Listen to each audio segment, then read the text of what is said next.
بسم اللہ الرحمن الرحیم۔ السلام علیکم ورحمۃ اللہ وبرکاتہ۔ اللہم صلی علی محمد وعلی آل محمد۔ آپ کی شخصیت ہم مسلمان کیوں ہوئے کے سلسلے میں لے کر آپ کی خدمت میں حاضر ہوں۔ ڈاکٹر غرینیا تعلق ان کا فرانس سے ہے، تو سب سے پہلے ان کا مختصر سا تعارف پیش کرتے ہیں۔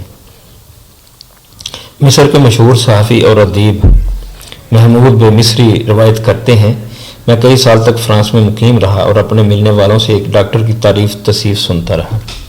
شرافت، راست بازی، روشن خیالی، عالی ظرفی اور اخلاص مندی، کریم النفسی، مہمان نوازی، غرض کوئی بھی انسانی وصف ایسا نہ تھا جس سے میرے ملاقاتی سے نسبت نہ دیتے ہوں۔ میں سمجھتا بیماروں پر اس کی شفقت عام ہوگی، مگر تعجب ہے کہ بیماروں سے بڑھ کر تندرست اس کی محبت کے مریض لگتے تھے۔ ڈاکٹر صاحب کا نام غرینیا تھا، وہ فرانسیسی پارلیمنٹ کے رکن بھی تھے۔ یہ ان کی ہر دل عزیزی کا واضح ثبوت تھا، لیکن لوگوں کو کہنا تھا کہ ڈاکٹر کی نیک دلی اور صاف باطنی اس اعزاز سے بہت بلند ہے۔ چنانچہ پارلیمنٹ کا ماحول اور اس کے ارکان کا عمومی کردار اور کھوکھلی تقریریں انہیں راس نہ آئیں۔ انہوں نے پارلیمنٹ سے کنارہ کشی اختیار کر لی، پیرس کی رہائش بھی ترک کی اور رونق و شہرت کے اس مرکز کو چھوڑ کر فرانس کے ایک پرسکون گاؤں میں اقامت اختیار کر لی۔ محمود بے مصری لکھتے ہیں، جب مجھے ان حالات کا علم ہوا اور ساتھ ہی یہ پتہ چلا کہ اس عظیم انسان نے اسلام قبول کر لیا ہے، تو دل میں آرزو پیدا ہوئی کہ اس سے ملاقات کی جائے اور کم از کم قبول اسلام کا سبب دریافت کیا جائے۔ چنانچہ میں اس گاؤں میں پہنچا جہاں ڈاکٹر صاحب کی رہائش تھی۔ میں نے یہ امر شدت سے محسوس کیا کہ اس بستی میں بھی ڈاکٹر موصوف غیر معمولی طور پر ہر دل عزیز ہیں۔ ڈاکٹر غرینیا کو پہلی نظر دیکھ کر ہی دل میں مسرت کے کمل کھل اٹھے۔ ان کی پیشانی پر محبت اور خوش اخلاقی کے معصوم ستارے کھیل رہے تھے۔ اگرچہ وہ اس وقت بہت مصروف تھے، تاہم بڑی گرم جوشی سے ملے، ایسی گرم جوشی سے جس سے اخوت اسلامیہ کا نام زندہ ہے۔ وہ اپنے کام سے فارغ ہوئے تو چند رسمی باتوں کے بعد میں نے دریافت کیا، ڈاکٹر صاحب آپ کے مشرف با اسلام ہونے کے اسباب کیا ہیں؟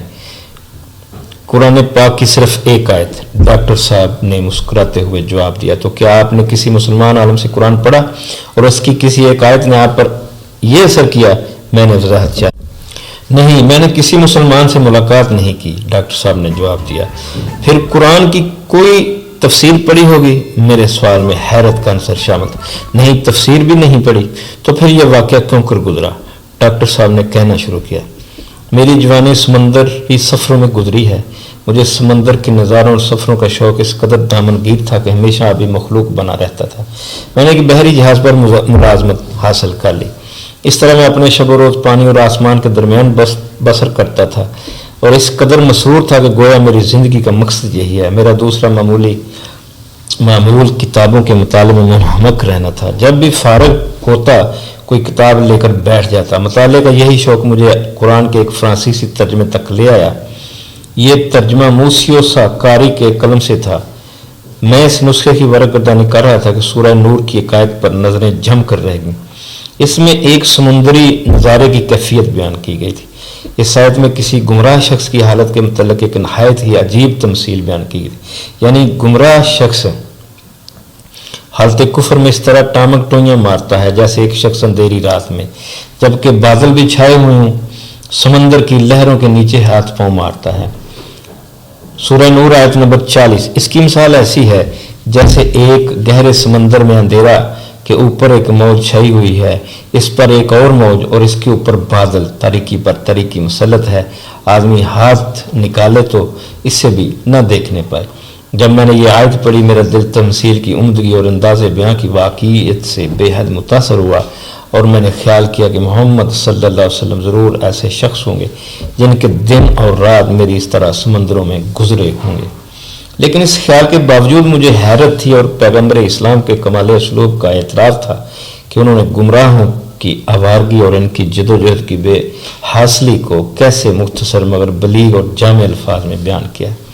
وہ خود رات کی تاریکی، بادلوں کی دبی سیاہی میں، موجوں کے طوفان میں ایک جہاز پر کھڑے ہیں اور ایک ڈوبتے ہوئے شخص کی بدحواسی کو دیکھ رہے ہیں۔ میں سمجھتا ہوں کہ سمندری سفروں کا کوئی بڑے سے بڑا ماہر بھی اس قدر گنتی کے الفاظ میں ایسی جامعیت کے ساتھ خطرات بحر کی صحیح کیفیت بیان نہیں کر سکتا، لیکن تحقیق کی تو اس کے تھوڑے ہی عرصے بعد مجھے معلوم ہوا کہ محمد عربی صلی اللہ علیہ وسلم لکھنا پڑھنا نہیں جانتے تھے اور انہوں نے زندگی بھر کبھی سمندر کا سفر نہیں کیا تھا۔ اس انکشاف کے بعد میرا دل روشن ہو گیا۔ میں نے سمجھ لیا کہ یہ محمد صلی اللہ علیہ وسلم کی آواز نہیں بلکہ اس خدا کی آواز ہے جو رات کی تاریکی میں ہر ڈوبنے والے کی بے حاصلی کو دیکھ رہا ہوتا ہے۔ میں نے قرآن کا دوبارہ مطالعہ کیا اور خصوصاً متعلقہ آیت کا خوب غور سے تجزیہ کیا۔ اب میرے سامنے مسلمان ہوئے بغیر کوئی چارہ ہی نہیں رہا تھا، چنانچہ شرح صدر کے ساتھ کلمہ پڑھا اور مسلمان ہو گیا۔ یہ تھے جی آج کی داستان، جناب ڈاکٹر گرینیا فرانس سے تعلق ہے۔ انشاءاللہ کسی دوسری شخصیت کا تعارف لے کر پھر آپ کی خدمت میں حاضر ہوں گا۔ میرا یوٹیوب چینل سبسکرائب کر دینا، بیل آئیکن بھی پریس کر دینا۔ اللہ حافظ، اللہ آپ کا حامی و ناصر ہو۔